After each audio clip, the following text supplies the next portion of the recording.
Go ahead. Okay. So, hey, everybody. Jonna from Fluid Physio, continuing the story of my knee. I've been getting some hyaluronic acid shots. So that's a sequence of 3. The Synvisc is the most common one because I can't stop pivoting. And this knee was just not getting better. So after 2 shots, things were getting really better. But then I jumped around and it got puffy again and I went horseback riding. I just can't sit still. So then I went to my own physical therapist, Justine DeLucio from Movement Logic, and she was able to really see all kinds of movement things that I'm compensating that I can't really see myself, stuff that I notice in other people, but I can't notice on myself. So I wanted to show you and follow up with some corrective exercises that she was able to really put together just for me that I would have never been able to pick up. So these actually kick my butt, and even though they're easy movements, I'm going to show you what we're going to do. So the first one was doing diaphragmatic breaths and engaging my obliques as I exhale. So she had me lay on my back at 90 degrees and just really pushing down, engaging the glutes, the core, and my adductor muscles. This one's a little squishy. As I push down and then inhale using the diaphragm.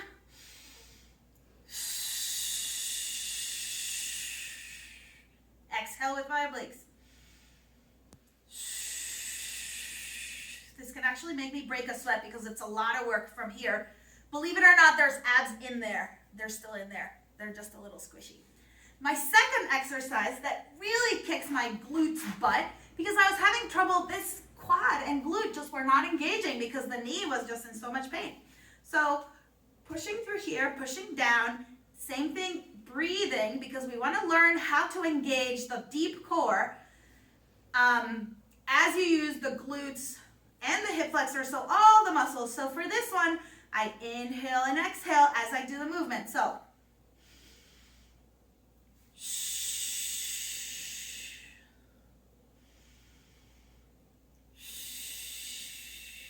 another one of those, that I do a sequence of 3 sets of 10. That's also really difficult. Makes my abs kind of sore. It's good.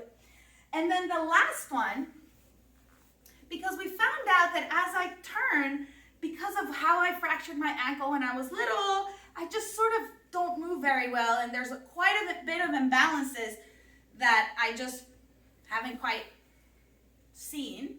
So the next corrective exercise is, you'll be able to see me from the mirror and from here, is I'm going to cross the legs, arms up, and the idea here is that I tilt and come back. So really, again, pretty small movement, but it's really difficult. Do that a couple times, and of course the other way. And so for this one, I gotta push ever so, make sure I don't tilt.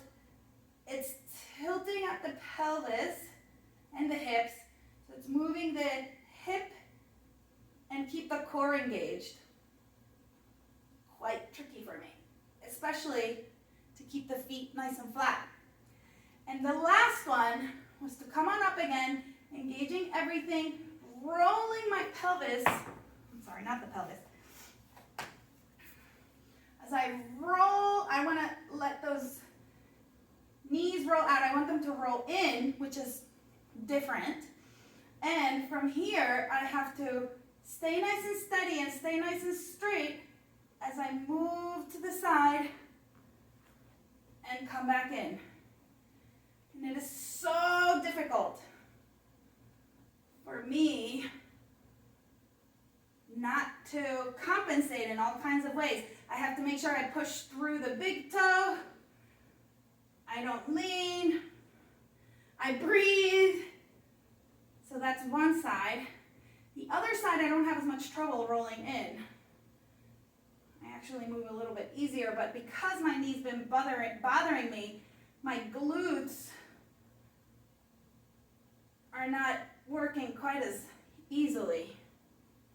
And my quads just get really fatigued from overfiring. believe it or not, that's really difficult. That's really hard. That's really difficult. And so I'm supposed to do these a couple of times a day before I go for walking. So I'm super excited. And one of the ways that we've sort of looked at, oh, we didn't really do much knee stuff, but one of the ways that I can see that it's making a difference is because I like to do yoga, child's pose has been really tricky.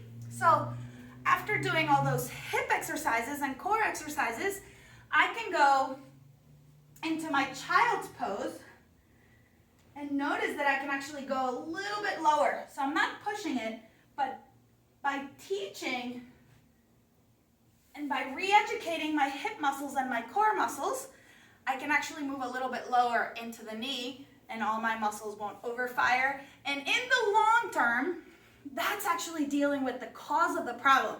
Not the swelling on the knee, not the tiny lateral meniscal tear that I have. Nope, it's the actual problems of the imbalances that I have with my obliques, with my hips, and that is physical therapy.